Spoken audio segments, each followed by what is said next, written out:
Said he's only here for the money.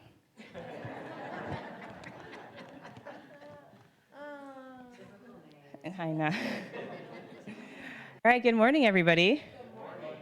All right, so this morning I thought that we would talk very briefly, because I told that I have to cut short this for the day, about treats. Who likes treats in here? All right. Do you like treats?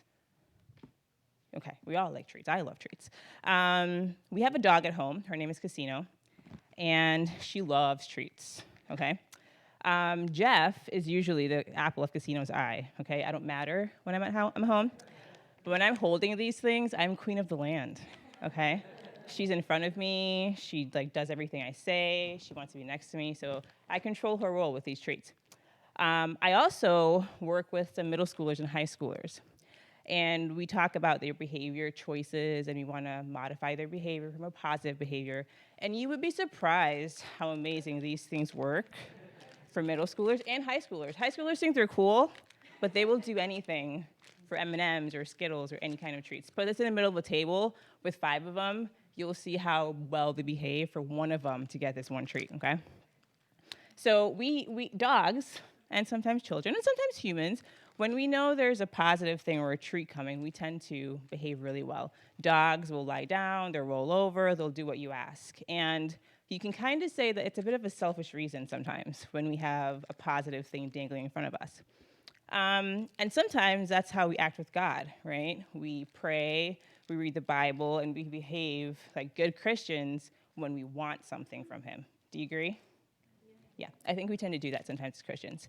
So our goal in life, after a while, when we've trained a dog, eventually their love and respect for you, like for Jeff, not so much me, for Jeff, grows so much that they'll do what you say without a treat. So she'll listen to her, she'll listen to him, and I have to say things like 5 times and kind of get a little rough.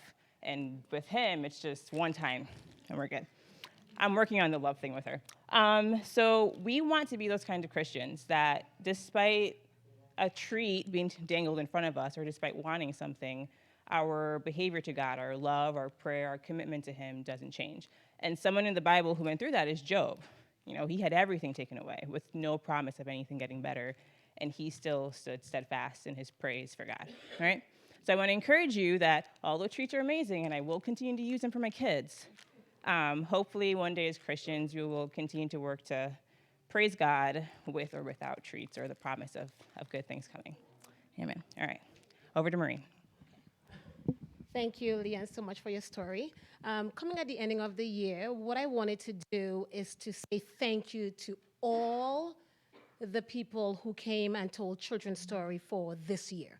So if I would ask them please to come and stand right in front here. And for those of you who don't remember who you are, they are Alyssa and Rodney Palmer, Laura Carroll, Lorna Thompson, Leanne and Pastor Zilke.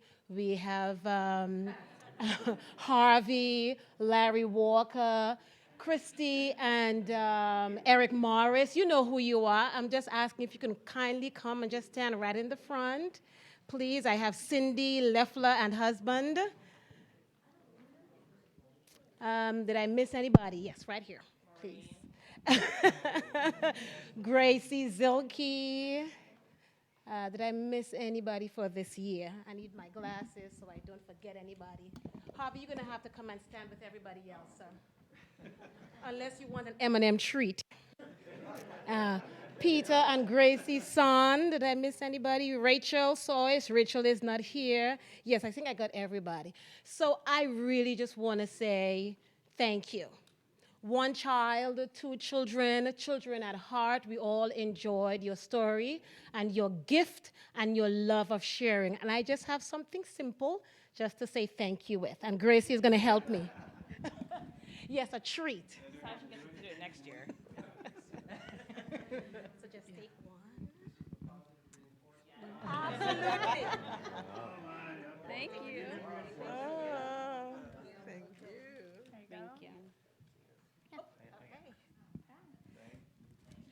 And the treat is next year that they will be doing it, 2020. So thank you so much. And by the way, the roster for next year would be hung up in the vestibule on the notice board. So thank you again so much. Thank you.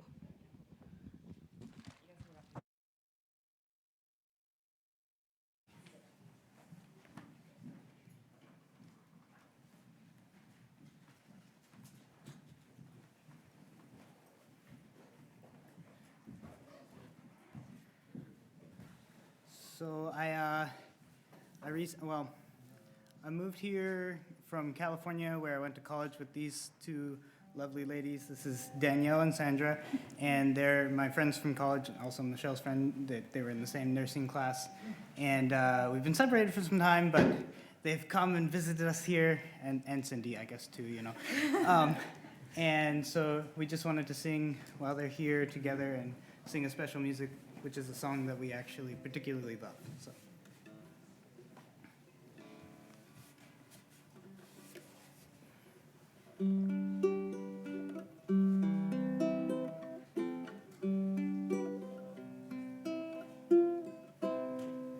God took 6 days and created earth and moon, the stars and sun. On the 7th day he rested from the work that he had done. Then he blessed it, made it holy as a gift for every man, to remind us where we came from and just how this world began. Holy day, purified, set apart, sanctified, enter into joy divine in a temple made of time. See him worship on the Sabbath as his weekly custom was. Feel the fury of the rabbis, for he would not heed their laws. So they killed him on a hillside as the sun began to fade. But he even kept the Sabbath as they laid him in the grave. Holy day, purified, set apart, sanctified, enter into joy divine in a temple made of time. All forsaken and forgotten, desecrated and profane, but the sacred fourth commandment is still valid and unchanged. Hear the Father gently calling, if you love me, heed each one, not for merit or salvation, but because you love my Son. Holy day, purified, set apart, sanctified, enter into joy divine in a temple made of time. You will find joy divine in this temple made of time.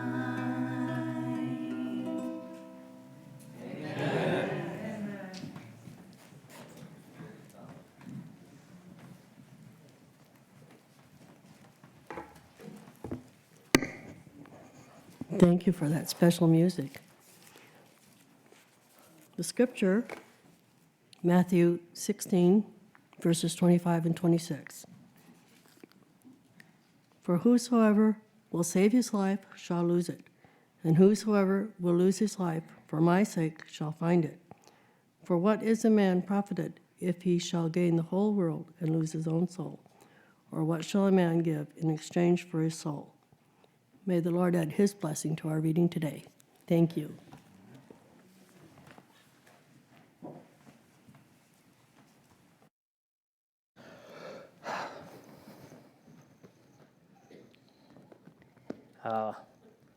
This is almost a surreal moment. Who would have thought I'd be standing here? I did not. But when Pastor Roberto asked me 7 months ago, I was like, sure, whatever. Didn't dawn on the privilege that is to be up here. And I was like, eternally grateful for it. So, what I'm going to do today Let's tell you a little bit of my story. And I am emotional, so it could be emotional. Just letting you know. So I'm going to do this.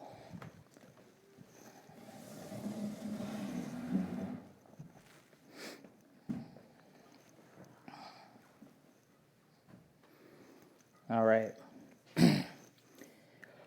So I'm going to start everybody. This would be myself at, I'd say, 8 or 9 years old. Probably a little bit, maybe a little bit older. I had, by this time, I had gone to church. I knew who God was. I knew a basic concept, but where I went, I didn't have God's love, and I didn't understand anything else behind that. I thought the eternal burning hell thing, and I kind of just didn't, but I knew God was there. By this time in my life, my parents were starting to disintegrate. My family was good on the outside, you could say, but not good on the inside. It was not a good household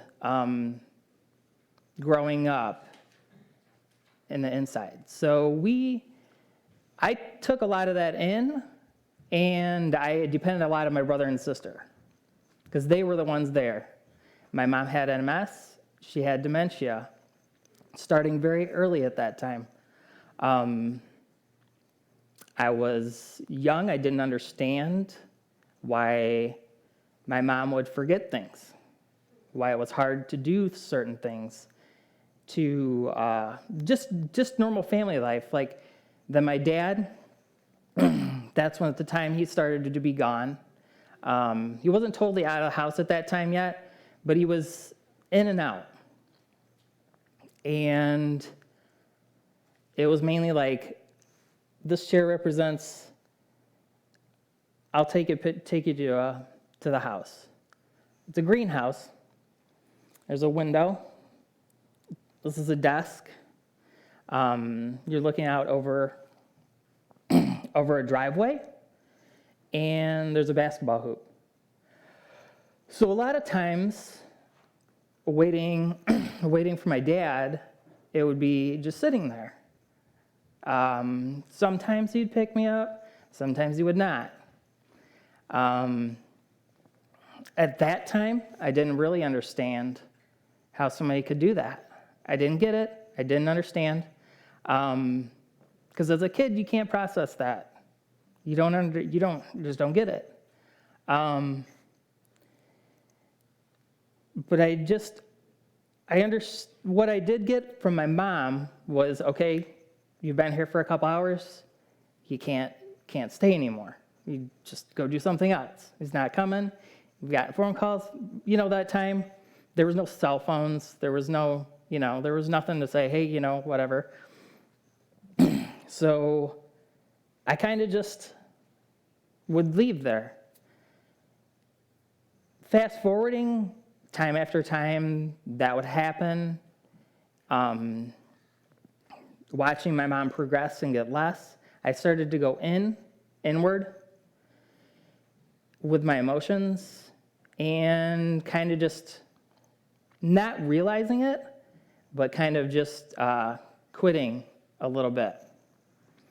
So there was a time we had a double oven. The bottom part was like full of snacks and goodies, so that's where I would go get all my stuff if I was hungry. And one day I was just sitting there, and I was just like, I was kind of fed up with just being sad, fed up with being, so I was like, you know what? I just started to eat. to cope with that, because that made me feel better. I mean, if I'm eating, I'm feeling better. I was feeling not as bad as I was. So it wasn't like a long-term fix. I put a lot of emphasis on that, and I put a lot of emphasis on what people said. They're like, oh, you're growing. You'll get bigger. You'll get taller. You'll be fine. But that process took me as a child into a whole nother thing. I had a group of friends. I was very blessed to have five friends in the neighborhood. We'd always hang out, do stuff. I was blessed, and I was, I would say, not cursed, but just kind of struggled through that. They were all healthy athletes. I was not the athlete of the group. Making that decision caused me to be the chubby kid. But they didn't know what was going on the inside. They heard stories, but no one knew. So we were, as time went on, 10, 12, 14, 15, it kept putting it on. And then we got to the point in my friends group where we would, poke fun at each other just like normal kids do every day. Kids do that all the time. And then it got to the point where it was every day we would do that. Every day it was, in a sense, fun. We would say things that would hurt each other intentionally. If we found out something, we would use it. It didn't matter if your parents were going through something, we would say stuff about it because we thought it was fun. On the inside, it wasn't fun. It was very painful to hear some things. Sometimes you could put a wall up and you're like, okay, I'm not gonna listen to it today. Other days, it was just penetrating. I mean, I'm sure we've all been there. You just come home and you feel just destroyed. You sit there and you're just like, wow. But I always knew God was always there. And I was like, okay, it's got to be better than this. There's got to be something better for me because it can't keep going on like this. How can it keep going on like this? And coming out and it went on for a long time, and then it did fade. Things kind of stopped. But we still, everybody started to get closer, but we just stopped. And that was a huge blessing because they saw at times we would snap. Each one of us snapped at some times. I was probably the more emotional one out of them, but either it was through anger or was through different means of just shutting people out. And then that's when going from there, that's when we kind of pulled together and just started doing what teenagers, this is coming from a perspective of not coming from the church. So we partied, we did our things, my house became the party house. My house was, my mom was staying in her room a lot because she was dealing with her own issues. As a kid, we couldn't figure it out, or I couldn't figure it out. My sister and my brother was the only one I would say I had feared, because when your dad's not there, or when that figure isn't there, in my eyes, in my eyes at that time, he had no weight in my life, no authority. But my brother, he was there a lot, and he had the weight, and he had the means to hurt if I needed to be hurt. And then my sister, because they were just to give you an idea, my sister's 16 years older, my brother's 14 years older. So they were doing their own lives at that time. They were moving out. They were, like I said, starting their own thing, and they did move out. So that kind of left just me and my mom. That left me as a young man doing all the stuff my dad should have done. I mean, like mowing, like picking up things, and I'm not saying that's what like a man shouldn't do, but as a kid level, when you have to go up to here, there's a difference. There's a lot of psychological things that happen, because I could mow the lawn at that time. I could go and do what I could do.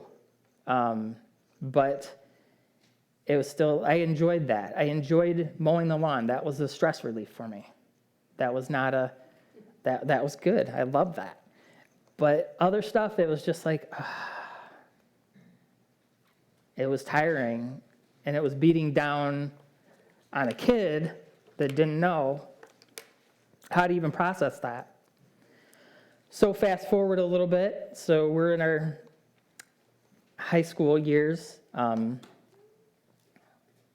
was still eating like I was, still just not really caring about too much or too many people. I was always influenced, just like kids are today, to there was influence of sex, there was influence of this, there was influence of that, all sorts of things, just like everybody goes through.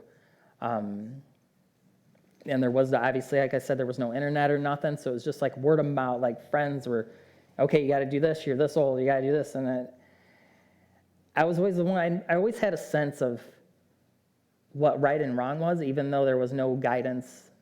I would say really no guidance there to say, you know what, stop, just stop. I put myself in a lot of bad choices, or I had a lot of bad choices, going to different parties, going to different things, and just being sick to your stomach. You're like, I should not be in this environment. I should not be part of this.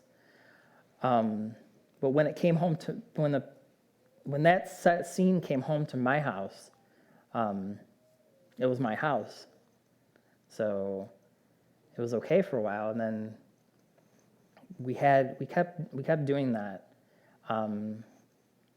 Not to glorify anything, because it was, to go back to that and look back is very sad, because we were just coping. Each one of us were coping with something. It was very hard to watch my mom go through that, but you look back and you're just like, okay, we took advantage of the situation at the time, because there was nobody saying no. In my head, there was a lot of no going on at certain points, but there just wasn't somebody physically saying, you've got to stop. So what do we do as humans? We keep going. And we keep pushing the envelope.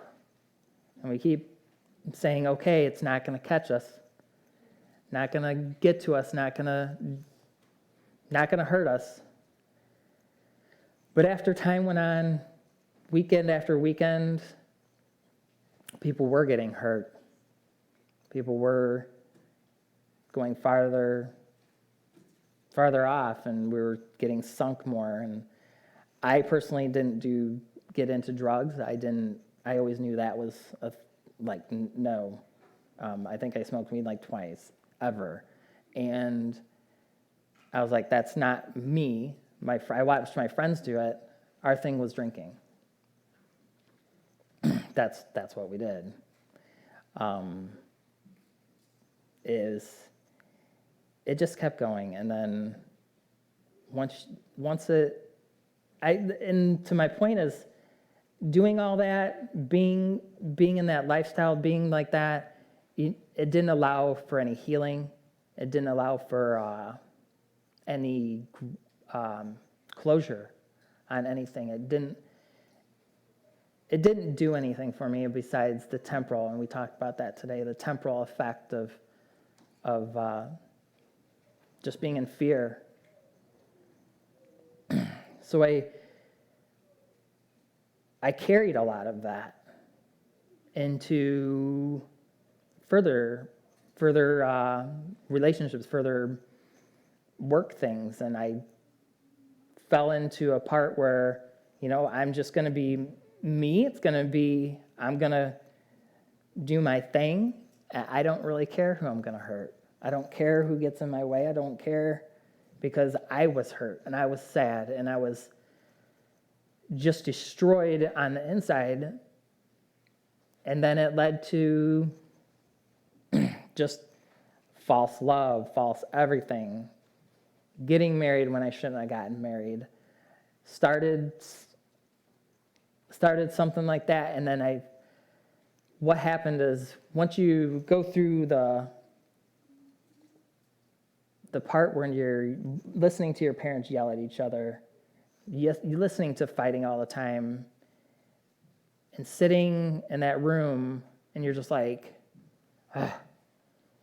just like fall asleep, not with the TV on, but with parents arguing. And I found myself in the same situation with somebody. It didn't start like that, but it became like that. So all this time, it was pushing me further and further away from being at peace, I would say. Being at peace, being calm, being just knowing like it's going to end, but I didn't know. I just, fast forward, I got into marriage. I had a daughter. I have a older daughter.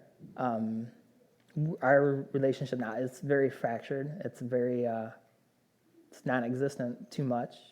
Well, pretty much. But that's a lot of, you hold that time. You miss that time because you realize now that time's what matters. And I'm very proud and happy to be a dad, and I was then, and I still am now, but I dealt with my oldest until she was about 10, and then that pretty much fractured from there. But going forward, I had to take time for myself after that, but it wasn't really taking time for myself.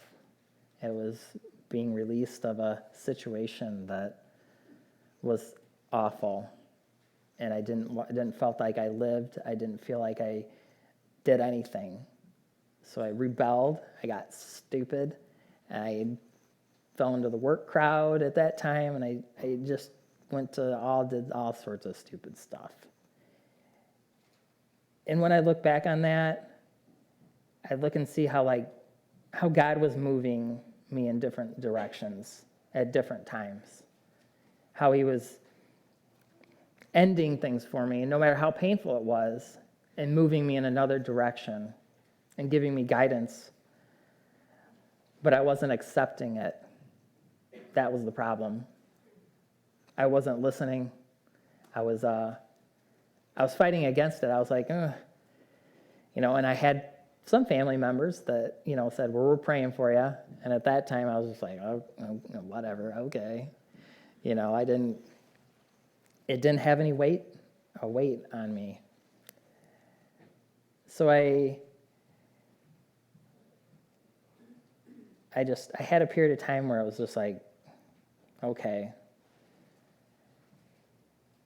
And then we just moved forward, and God is amazing how he moves through us, moves through people, because it had to be moved through people. There had to be people in my life that just had to stop me from doing some things. And I think having my child over there, Gracie, for me, fast forwarding, stopped a lot of things. It made me realize that from that it wasn't necessarily God in my mind, but saying, okay, I'm a parent now, and the lifestyle I'm living is not good, because being a dad, a single dad with control over your young daughter, that wasn't something then that was too favored.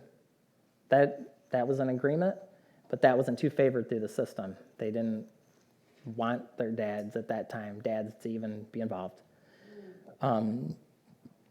So a lot of things for me slowed.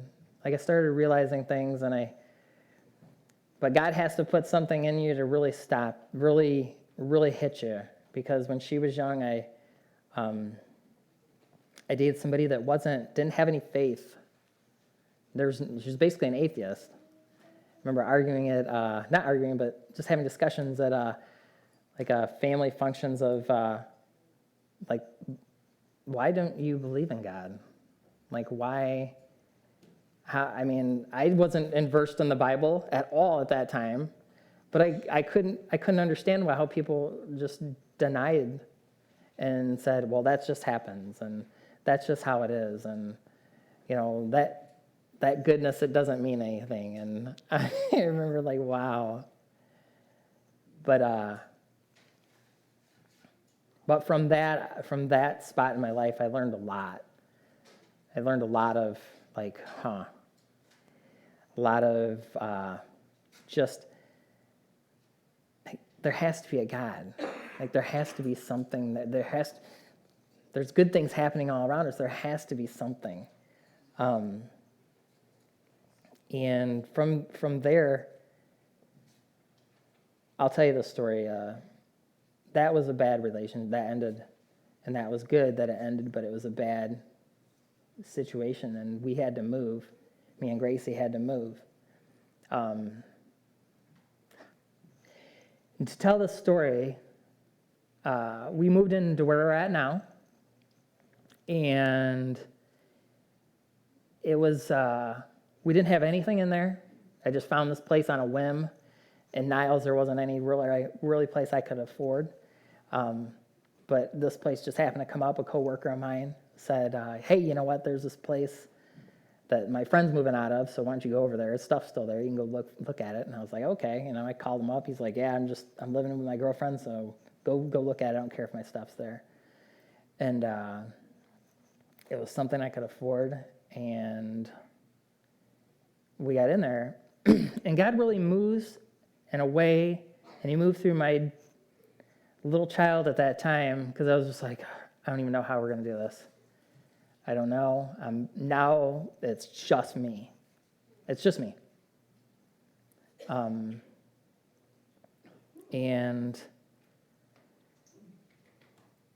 I remember saying, okay, she asked me, she's like, well, is it just going to be us?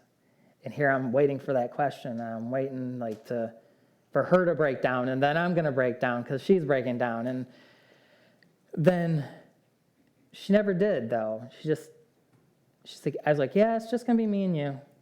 She's like, okay, that's good. And I couldn't believe it. I'm sitting here, I'm like, okay, be supportive, and try to smooth this over. Because there was a lot going on in the other house, and she said that, I was just like, huh. Then I had to step back, because then I started bawling, because I was like, who is this kid? What? Who? And looking back too, and that's God moving through, saying, like, it's going to be all right, which was awesome. And we started there, and then I'm skipping over a lot of stuff, but I didn't have to. But from there, I started God opened the door for me to see like real life, real people suffering. Because I mean, it was just in our own bubble that we were kind of living. And I think a lot of us live in our own little bubble.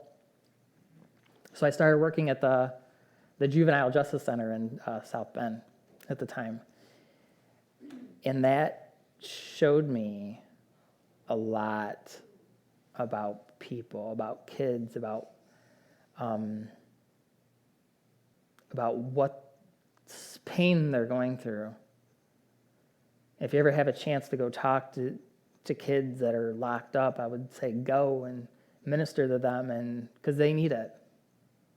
They really do. We all need it. That's why I'm very, I know sometimes I don't show it all the time, but like a lot of times I'm just, when those kids, they would tell some powerful stories. Like stuff that, my little story here is nothing. It's not even sad compared to some of their stories. I mean, it would be laughing through my story and then bawling through their stories. And it really woke me up to like, okay, yeah, there's a lot more than just me. There's a lot more than just us. There's a lot more. And I would say working there, I wasn't I didn't have the drill sergeant attitude. I didn't really want to do that because they've already had enough pain in their lives. They already had somebody bossing them, and I didn't want to be that person, but sometimes you have to be. Sometimes it's no choice. But I just, I really realized there that we all need something, and it's bigger than just coming here. It's bigger than a lot of what we think. So from there, I would say then the right at the end of the JJC,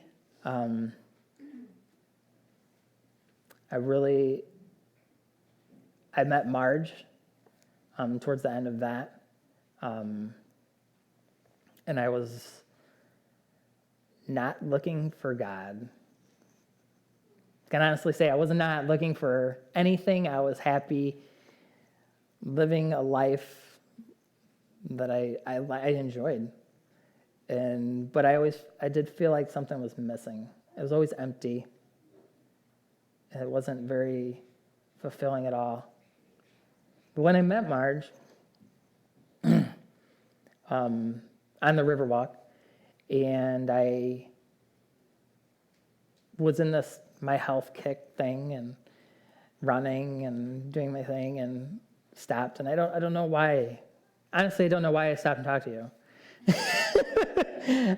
I really don't, because I ran by hundreds of people all the time, and you were reading, so you weren't paying attention to me at all. I ran by and then came back and just started. I just stopped, and we started talking all the way back, and I think at that moment,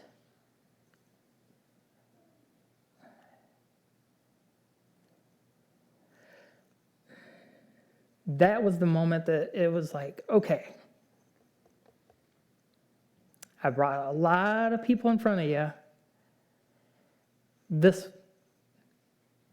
person is like out of the ordinary, wasn't somebody I was used to, wasn't somebody I would have hung out with, but stop and listen. So we talked all the way back. And then, of course, Marge mentions Bible studies. And like many of you heard, I was just like, at the time, I was just like, yeah, sure, okay. Because I didn't really, I was like, okay, right.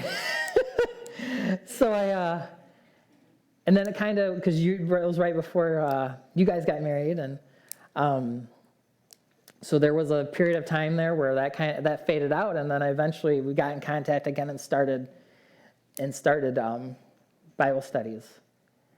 And that right there for me was basically a lifesaver. each week after week after week, it was just like new doors were opening up, new things. I was just like, wow, God really does care. He really does want our good. And he doesn't want us to do stupid stuff. And the people in here, I can so relate to everybody in here. And it was just amazing. It was just, God really pushed on me, pushed and pushed and pushed. And then I was baptized. It was 2015 or 15. And there's a lot of people in here that were baptized that day.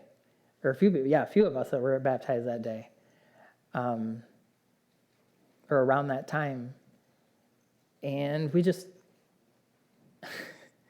I want to say it was really good from then on. But it got really, really hard. It did. It got really stressful. In my earlier story, from that kid sitting there, all of that emotion and all of that frustration pulled right up to where I was at.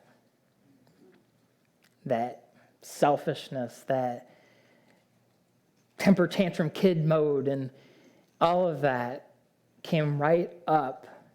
And then I was like, I was going to do my own thing again, and I left the JJC. I left it because they wanted me to continue to work on Sabbath. And I was like, no, I'm not gonna. And that was it. That was when I felt like I was just, but I wasn't. God was right there. God was right there saying, okay, here we go. You want to do your own thing, but I got you through this.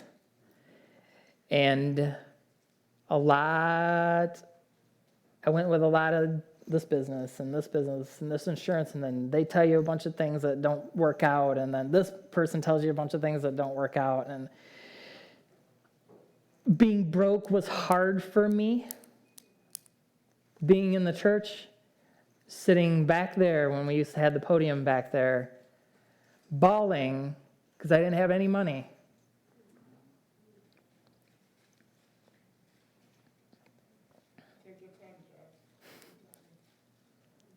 It was hard. But it had to be done because I was like, you know what? I'm going to be here. I'm never going to have to worry about money again. I'm not going to be here, but I had to be just put right down on the ground. And I had to go to we went to the food trucks a few times. Me and Gracie went. And we all went. And again, God puts you in spots where you don't just see the people you want to see. You see the people that you need to see. Yeah. And they were, some people, just like anywhere, some people are the humblest people, the nicest people you'd ever see. But they didn't care. They didn't care they were in that line. They were just happy to be in the line. And I was just like, every time I go, I'd be like, I'm almost just like, wow. And I'm not kidding you, doing that, when I could afford to buy a food, and Gracie my child can attest to this, I would buy a certain amount of food, that's what we would eat, and we'd make a certain amount of thing throughout the week. That's how we would do it. But when we were in that spot, there was more food. We could barely even shut that fridge. And that allowed us to help people around around my little apartments there. And I was like, wow. God had to bring me here to get my attention because I wasn't paying attention to what I needed to see. And there was still stumbling blocks after that. Fast forward a little bit, I found some steady work, and it was going really well. And that's about the time I met Leanne. And I thought, you know what, this is good now. Everything's good. We're good. Oh, man. We're good. I'm good. This is going to be forever. This is going to be like what I'm going to do. And this is going to produce what I want to produce. And then that career thing was, and it put you right back in the same boat, in the same spot. And bless her heart, she watched me temper tantrum and all of it, and deal with a lot of things that I had never dealt with.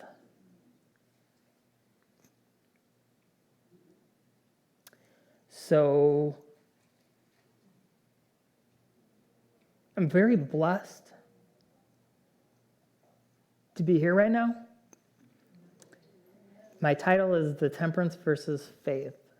But my real temperance didn't come in until I started to build my faith. So it's not that versus the other one.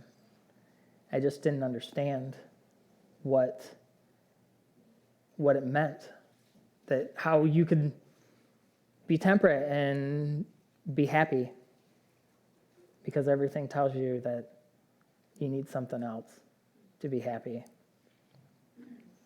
And there's been still struggles through that, and God's heard all of them. I've yelled, I've kicked, I've screamed, I've done it all. I'm like, why isn't this working? Why isn't that working? Why is that situation happening? But I'm trying not to look at it like that anymore. I'm trying to live more in the faith, because frankly, some things I can't explain. I just don't know. I don't know why they're happening. I don't know why my mom had to be sick, where years of one-liners was all you could talk to her and say. I don't know why my dad and my brother are so shut down that they don't say anything. It was just 3 or 4 years ago, or 3 years ago, that my dad actually started opening up to me. And I'm 40, so that took a long time. A whole long time. But I just had to have faith that things are going to work out. And Marge always told me, just keep praying about it, keep praying about it. And sometimes I'd just be like, in my mind, I'm like, okay, I've been praying about this. I'm praying about this. But there's no time limit. I've realized there's not a time limit on it. Our time's not God's time. And the more I started to realize that, the more my faith grew. And at this time, I would say it's still tested a lot. And we're all tested a lot. This temperance thing, which goes into every area of our life. If I'm up here again, I will break it down and go through different parts, but it's with every part of our life. And once I think myself, oh, I've got this part mastered. No, I don't. Some parts have just left, honestly. Some parts, like the drinking and stuff like that God took that.